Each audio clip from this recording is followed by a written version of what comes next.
Double Diamond Railroad back with a quick Sunday afternoon update.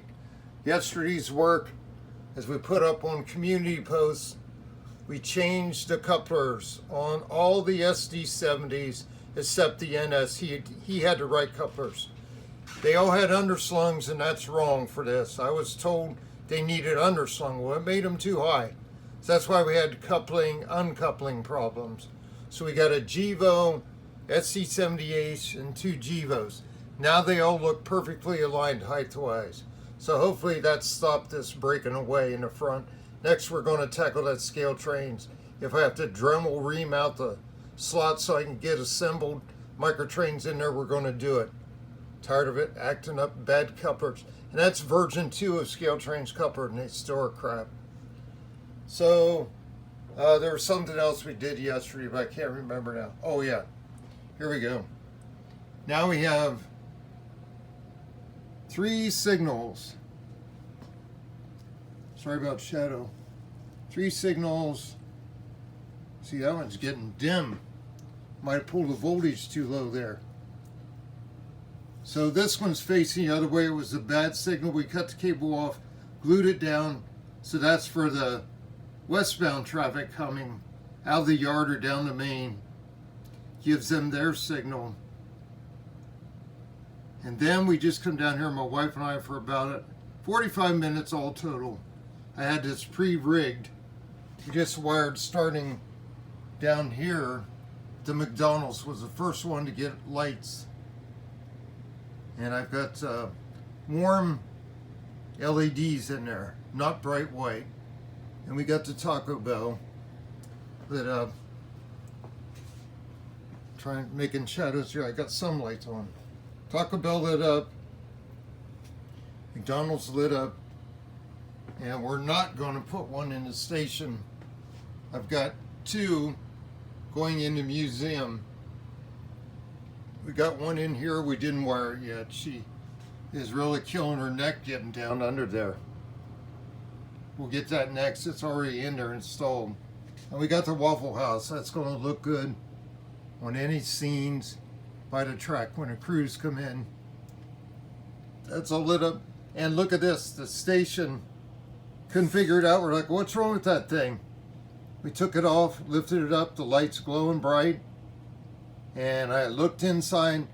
This is a cast resin station. They're fake windows. They're painted on. There are no openings to let the light out. So I got to think about how to do that. Don't know if I can do anything with that. You have to delicately use a micro Dremel and cut out windows, which would probably ruin the looks of it. So I don't know what to think of that.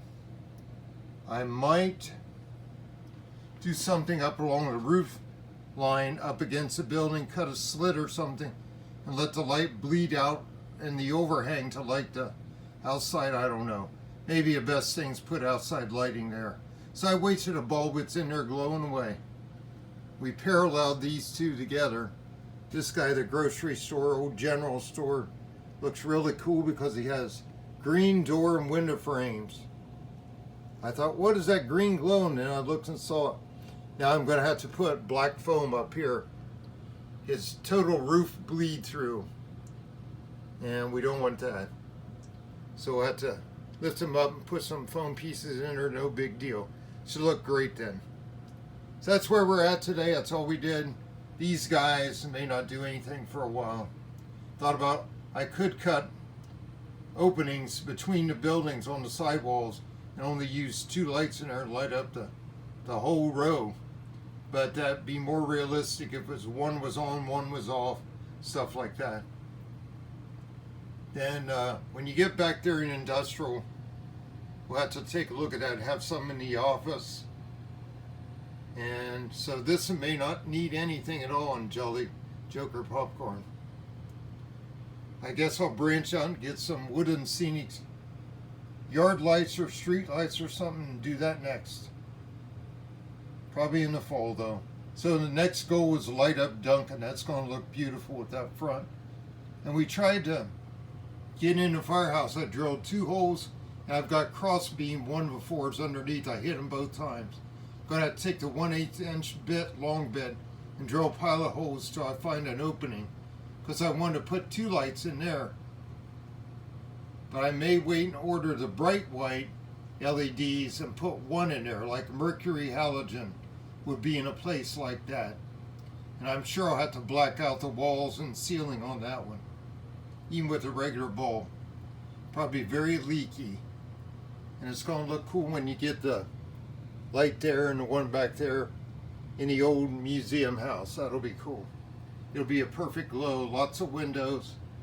Lots of windows on that thing. That'll be cool. Okay, so that's our update today.